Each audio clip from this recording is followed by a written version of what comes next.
Good day everyone. So today makikita nyo meron tayong 23,133 and kasalukuyan pa yung nagbabago dahil hindi pa natin sinisell yung ating crypto. Dahil today tuturo ko sa inyo kung paano nga ba kumita at paano nga ba isell yung crypto natin dito sa mycoins.ph.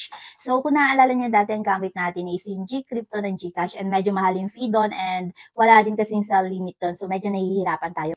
Alright, pero same pa rin ng dati. Dito pa rin tayo sa Binance nagmo-monitor dahil meron dito mga indicators so pwede natin magamit kung kailan tayo mag-sell and kung paano nga ba natin i-monitor yung ating tinayan ng crypto. So dito i-cancel ko to para makita nyo kung paano nga ba talaga mag-sell dito ng actual, okay? So kinancel ko yung order ko and hihintay ko lang mahit yung target ko na 105.27. So ang ginamit kong time frame doon is yung 1 day. Pero okay, bibenta na natin to dahil medyo malaki na din yung profit na ating makukuha.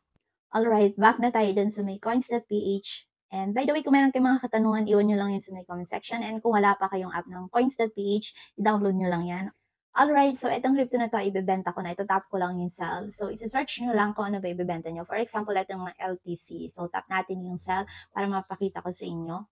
Kung mapapansin nyo, ang kasalukuyang price ngayon ng LTC, 5,716.5. So, sa akin, bibenta ko to ng 5,714.9. Tapos, dito sa may amount, depende sa inyo kung 50% lang ba yung ibibenta nyo or ifo-full nyo na yung amount na ibibenta nyo. So, nakadepende yan sa inyo kung huhugutin nyo na ba lahat ng pera nyo. So, sa akin, ibibenta ko lahat. So, ipupush ko lang itong pinaka-dots hanggang dito sa may pinakadulo. So, ang total na ating makukuha na Philippine peso ay 19,579.2 and tap na natin yung sell LTC para mag-proceed na. And ayan, order created na and in just a few seconds talagang ma-execute na yung ating pag-sell. Now, we can go to the history page. So, ang gagawin lang natin dito, itatap lang natin yung parang paper dito sa may corner, upper corner.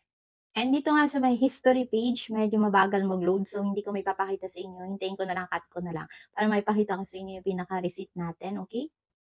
Alright, dito makikita niyo ang aking trade details. No March 22, nagbaya ako ng halagang 16,235.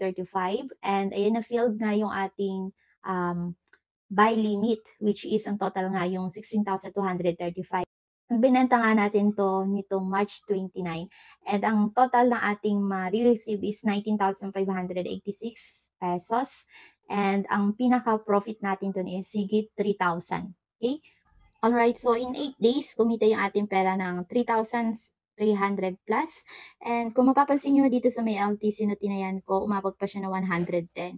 And ngayon, March 30, so, mapapansin nyo na medyo mababa yung price niya. Pero okay lang yan dahil naka-out naman na tayo. So, ganun lang kabilis kumita dito sa my coins.ph. Kailangan mo lang mag-buy tapos is-sell mo pag medyo mataas na nga yung price para kumita ka din ng pera. Anyway, mga kabomboms, kung meron kayong mga katanungan or suggestion, iwan nyo lang yan sa may comment section with hashtag bombomsbooklead. Hanggang dito na lang video natin for today. Thank you for watching and stay blessed.